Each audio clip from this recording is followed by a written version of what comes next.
नमस्कार, आप देख रहे हैं जो धाना न्यूज। पत्रकार रानेश्वर सोनी की रिपोर्ट के अनुसार मनोकृपा फाउंडेशन संस्था द्वारा गौ माता के संरक्षण एवं पालन को लेकर संत डॉक्टर त्यागमूर्ति जी महाराज की प्रेरणा व सानिध्य में मिशन शुरू किया गया। जितेंद्र सिंह देवल ने बताया कि गाय का महत्व तथा रख रखाव, पालन व आर्थिक स्वावलंबन की दिशा में सशक्त कार्य योजना से काम शुरू किया गया है। आम जनमानव में गाय के प्रति सजगता से सेवा व पालने की भावना जागृत हो सके। पेश है जो धाना न्यूज की खास रिपोर्ट। सद्गुरु वै नमः। जय गौ माता की। मैं आप लोगों से कुछ बुनियादी चर्चा करना चाहता हूँ। ये संवाद है, कोई भाषण नहीं है, कोई आदेश नहीं है, कोई निर्देश नहीं है, कोई उपदेश नहीं है। भारतीय संस्कृति नहीं, मानवीय संस्कृति गाय पर टिकी हुई है और गाय शब्द के लिए गो शब्द आया है। गो शब्द का एक अर्थ होता है आदि, द बिगिनिंग। गणेश पुराण में एक बात लिखी है कि जैसे ही परमात्मा के अंदर, ब्रह्म के अंदर, भगवान के अंदर इच्छा हुई कि मैं एक से अनेक हो जाऊं जी, तो ये प्रकृति जो है ये गाय के रूप में ही सामने खड़ी हुई। और चूंकि आप लोग हिंदू मानसिकता से जुड़े हैं, हिंदू हैं, तो आपने रामायण पढ़ी होगी। रामायण में भी यही बात लिखी है कि जब जब दुष्ट अत्याचार करते हैं संसार में, तो ये पृथ्वी गाय का रूप पकड़ के ही परमात्मा के पास जाती है, क्योंकि परमात्मा दूसरे रूप को स्वीकार ही नहीं करता है। तो मैं आप लोगों से ये कहना चाहता हूँ या आपसे पूछना चाहता हूँ कि गाय आप पालते हैं या गाय आपको पालती है?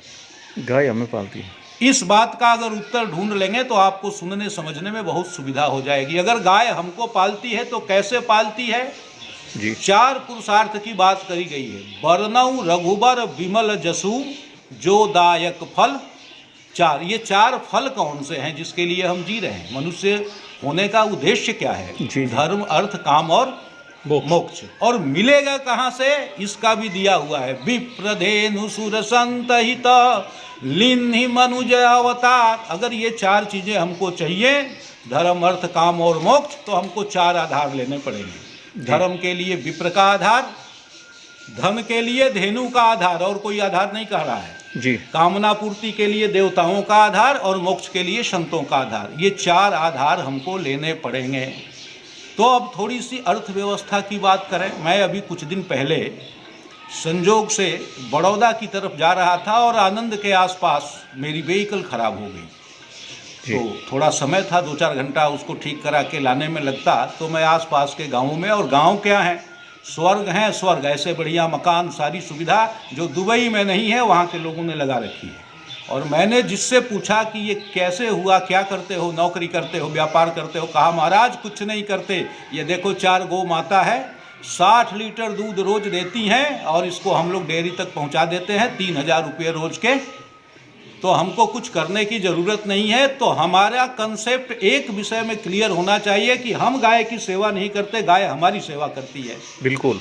अब दूसरी गणित इसको समझना है जी। आज कोई भी गांव कहीं बसा हुआ है तो 100 साल 200 साल पुराना तो है ही है जी। और जब गांव बसा होगा तो एक गाय तो होगी जी। जो गोपालक है, मैं उनसे बहुत विनम्र शब्दों में कहना चाहता हूं कि हमको केवल गाय को बचाना है, बढ़ाने की आप मत सोचो। एक गाय 10 साल में 32 होती है, लेकिन हम उसमें से 4 ही मानते हैं।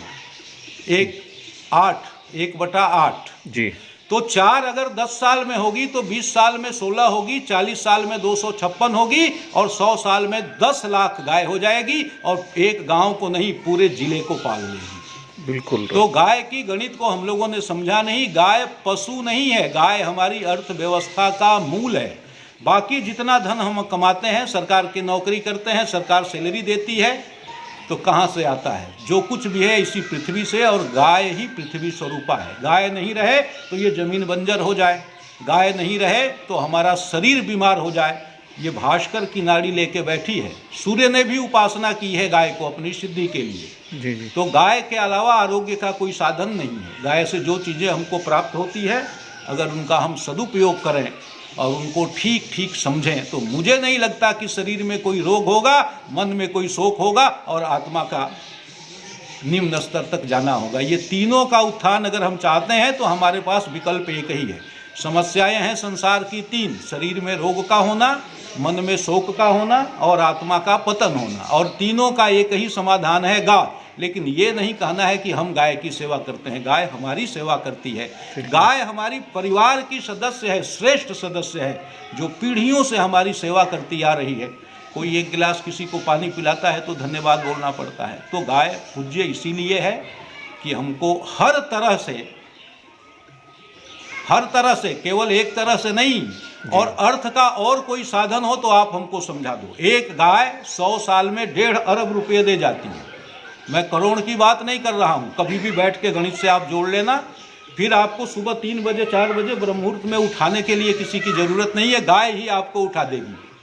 और स्वास्थ्य इतना अच्छा हो जाएगा कि किसी डॉक्टर, वैद्य, किसी पैथ की ज़रूरत नहीं पड़ेगी। गौमूत्र से आप आरोग्य पैदा कर सकते हो, गाय की सेवा से आप मन को प्रसन्न कर सकते हो। और इसके अलावा अभी कोई नया विकल्प नहीं आया है जो महामारियों को रोक सके, बड़ी बीमारियों को रोक सके। और हमारे यहाँ शास्त्र तो इतने गंभीर है गाय के प्रति कि गाय को माता कहता है, पशु कहता ही नहीं। गो माता शब्द लिखा है। और भगवान आए अवतार लेके, 2 नाम, गोपाल और गोविंद। गाय पालने वाले, कौन पालता है हम लोगों को? माता पिता, और बिंद पति को।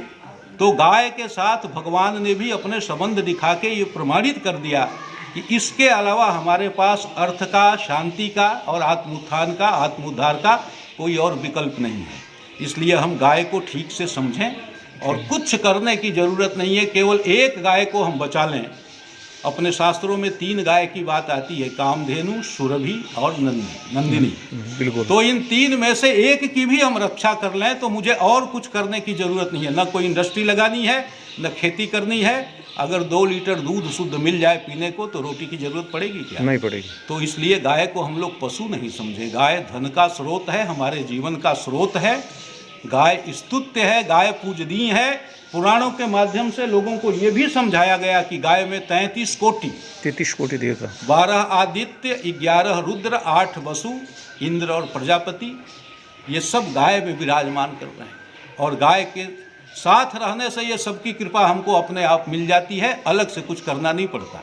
तो इसलिए मैं गाय के बारे में, गाय के सेवकों के बारे में पूरा आश्वस्त हूँ कि आने वाले दिनों में, आज नासा भी इस बात को स्वीकार कर रही है कि जहाँ गोबर का प्रभाव रहेगा वहाँ परमाणु का भी असर नहीं पड़ेगा। परमाणु का असर केवल 2 चीज़ों से जाता है, एक तो ओनियन, प्याज 10%, 90% फिर भी फैलता है, और गोबर उसको 90% एब्जॉर्ब कर लेता है। एक प्रमाण है, हिरोशिमा पर जब बम गिराया गया था तो 14 साल का एक लड़का जो पिता की जगह लगा था पोस्ट ऑफिस में, गोबर लेके जा रहा था, वो बच गया, बाकी सब उसके सामने पिघल गए, जल के मर गए। अखबारों में भी ये न्यूज़ आई थी। तो इस तरह से हम गाय को पशु नहीं माने और ये नहीं माने कि हम गाय की सेवा कर रहे हैं। गाय हमारी सेवा कर रही है, और जो हमारी सेवा करती है उसके प्रति हमारे भाव कैसे होने चाहिए। जैसे माँ बाप के प्रति भाव हैं, उस तरह के भाव हमारी गाय के प्रति हो जाए तो कुछ करने की ज़रूरत नहीं है। गाय हमको हर संकट से उबार लेगी। कोरोना भी गाय ही मिटाएगी, आज मिटाए या कल मिटाए। मनोकृपा फाउंडेशन के बारे में, मनोकृपा फाउंडेशन इस बात को लेके आपको सचेत करने जा रहा है, आपको जागरूक करने जा रहा है, आपका चेतना विकास करने जा रहा है कि गाय के बारे में आपकी सोच ठीक हो जाए। ये गौशालाएं जो खुली है, ये गाय की सुविधा है। इससे गाय का उद्धार नहीं होगा। गाय का उद्धार तब होगा जब हम और गाय के साथ रहेंगे और गाय की खुद से सेवा करेंगे, और सेवा तो अपने आप मेवा की बरसात करता है। मनोकृपा फाउंडेशन इस दिशा में प्रयास करने जा रहा है, प्रयास कर रहा है। आप लोग इनकी बातों को सुने, समझें और जितना आचरण में लाएंगे उतना ही परिणाम। इसको गांव में किसान कैसे पाले? गांव में किसान कैसे पालें, इसके 2-4 मॉडल हैं। एक तो आनंद की तरफ जाके देखें, थोड़ा हरा चारा चाहिए। कोई गर्भवती स्त्री है, भरपेट भोजन नहीं मिलेगा तो बच्चे को ठीक से दूध पिला पाएगी क्या? वो बच्चा तंदुरुस्त होगा क्या? तो गाय की खुराक हरा चारा है। सूखा चारा मजबूरी में देते हैं। जैसे अपने घर में सब्जी नहीं होती तब बड़ी पापड़ बनाते हैं, जी। सब्जी हो तो क्यों बनाएंगे। तो गाय को हरा चारा मिले। और एक विज्ञान है क्रॉस करने का। जब हम शादी करने जाते हैं बेटे या बेटी की तो गोत्र को छोड़ देते हैं। तो उत्तम संतान के लिए हमको इस विज्ञान को भी थोड़ा जानना पड़ेगा। और ये इस देश की बहुत बड़ी धरोहर थी जिसको सत्ताओं ने, लोगों ने जानबूझ के ख़त्म कर दिया है। इस पर फिर हमको आना पड़ेगा। गाय क्या खाती है और किससे क्रॉस होती है, इसी पर अगली ब्यात का दूध निर्भर करता है। जी। यही एक ऐसा पशु है या माता है जो हर ब्यांत में दूध बढ़ाती जाती है अगर ठीक से उनका पालन हुआ तो। बाकी सारे पशु बुढ़ापे की तरफ जाते हैं और धीरे धीरे दूध कम करते जाते हैं। गाय दूध कम नहीं करती, अगर ब्रीडिंग ठीक हो तो खुराक अच्छी हो तो दूध बढ़ाती जाती है। गाँव में जैसे गरीब व्यक्ति अगर कोई गाय पालन करता है, गरीब कोई नहीं है, निकम्मे लोगों के पास दिक्कत है। आज आदमी कहाँ मिलते हैं गरीब? अपने को हम मानते हैं या सरकार मुहर लगाती है कि ये इतने गरीब हैं, इतने अमीर हैं? कुल मिला के गरीब कोई नहीं है। एक गाय पाल के तो देखे, सुबह 100 रुपया खिलाएगा, शाम को 200 रुपया। और खिलाना क्या है? घास काट के खिलाओ। हम लोगों ने जो विकास का ढांचा बनाया उसमें गाय के लिए स्थान नहीं रखा। आज गोचरों पर कब्जा हो गया, घास है नहीं, गाय चरे क्या बेचारी। फिर उनको गौशालाओं में देते हैं, वो फिर चंदा काट के लाते हैं, वहाँ भी आधा पेट खिलाते हैं। ट्रस्टी वगैरह सामान ला के रख देते हैं, लेकिन मजदूर खिलाए तो मजदूरी का काम नहीं। माँ बाप के लिए नौकर रखोगे वो सेवा होगी, या खुद सेवा करोगे तब सेवा होगी? बहुत अच्छा। खुद से सेवा करनी पड़ेगी। और सेवा क्या करना है? गाय की सेवा लेनी पड़ेगी। तो गाय हमको वही देगी जो पहले देती थी। क्या देती थी? जो कल्प वृक्ष देता था, वो कामधेनु गाय देती थी। बहुत जी जी। और सारे अवतार हमारे यहाँ गाय के लिए हुए हैं, और आप सबका अवतार गाय के लिए हुए हैं। लेकिन गाय भाषण देने की चीज़ नहीं है, उसके साथ रहने की चीज़ है। फिर परिणाम। तो महाराज जी, आप जिस मनोकृपा फाउंडेशन के संरक्षक हैं, ये फाउंडेशन गांव में गाय को ये जाके गांव में लोगों को समझाए गाय की अर्थव्यवस्था, गाय की दूध व्यवस्था, गाय का विज्ञान है पूरा, गो विज्ञान जो छुप गया है। ऐसा नहीं कि समाप्त हुआ है। आप पंजाब चले जाएं, हरियाणा चले जाएं, आप देखो उधर की गायें कैसी हैं। मुझे तो देख के बहुत दया आती है इन गायों को, क्योंकि खिलाते ही नहीं। जो दूध देती है उनको तो थोड़ा बहुत बांटा दे देते हैं, बाकी जो दूध नहीं देती उनको छोड़ देते हैं या घर में भी रखते हैं। तो अब ये इंतज़ार करते हैं कि ये कैसे। और गौशालाओं में सेवा नहीं हो सकती। सेवा जब होगी जब गाय घर में पलेगी, जब गाय घर में पलेगी और हमको पालेगी। और इसीलिए इसको पारिवारिक सदस्य कहा गया है, पशु कहा ही नहीं गया। और गाय में एक नहीं अनगिनत गुण है। गाय की श्वास कभी बढ़ती नहीं, उसका रिदम एकदम बना रहता है हर परिस्थिति में। तो हमको अगर अध्यात्म के क्षेत्र में भी जाना है तो गाय का दर्शन ही पर्याप्त है, सेवा तो दूर की बात। अगर रोज गाय का दर्शन हो जाए। गाय का एक अर्थ हम लोग व्यवहार में लगाते हैं, सरल हो जाना, सहज हो जाना। लगाते हैं कि नहीं लगाते? जी। बहू कैसी चाहिए? गाय जैसी कि भैंस जैसी कि ऊँट जैसी? गाय जैसी। गाय जैसी। गाय का अर्थ है सरल हो जाना। सरल सहज होने के लिए हमको गाय के साथ रहना पड़ेगा। और इसका इतिहास है। श्वेत केतु नाम का जो अष्टावक्र के मामा थे, पूरी विद्या पढ़ के काशी से आए और अपने बाप को प्रणाम नहीं किए, माँ को प्रणाम करने चले गए। बाप ने कहा बेटा एक विद्या छूट गई है। चिट्ठी लिखा गुरु को। लौट के फिर काशी गए उसी गुरुकुल में। तो गुरु ने कहा कि भाई ये 10 गाय लेके जाओ, जिस दिन 1000 हो जाएंगी वापस आ जाना। और जंगल में गायों के साथ रहे और विनम्रता, सरलता, रिजता, सहजता लेके जब 1000 हो गई तो गायों ने कहा कि चल श्वेत केतु हम पूरा हो गए। तो हमारी विद्या भी गाय से ही पूर्ण होगी। इसलिए मैं गांव के विद्यार्थियों को भी कहता हूं कि हर विद्यार्थी जो स्कूल जाने लगा है वो गाय से भी सीखे। सरलता, सहजता, सत्यता, रिजुता ये गाय ही सिखाएगी। और दूध के दृष्टि से तो कुछ कहना नहीं। विवेकानंद जी से लोगों ने पूछा कि महाराज आपके यहाँ किस चीज़ का दूध सबसे वो है? विवेकानंद जी ने जवाब नहीं दिया, 10 मिनट चुप रहे। कहा क्यों नहीं बताते? आपके यहाँ तो गाय को माता है। गाय दूध नहीं अमृत देती है। भैंस का दूध ठीक होगा, गाय दूध देती ही नहीं, अमृत देती है। बहुत अच्छी। ये विवेकानंद जी के शिकागो में दिए हुए प्रश्न का उत्तर है, जो मैंने कहीं पढ़ा था। नहीं, बिल्कुल सुना हुआ, बिल्कुल राइट। ये जो संस्था है मनोकृपा, मनोकृपा है क्या?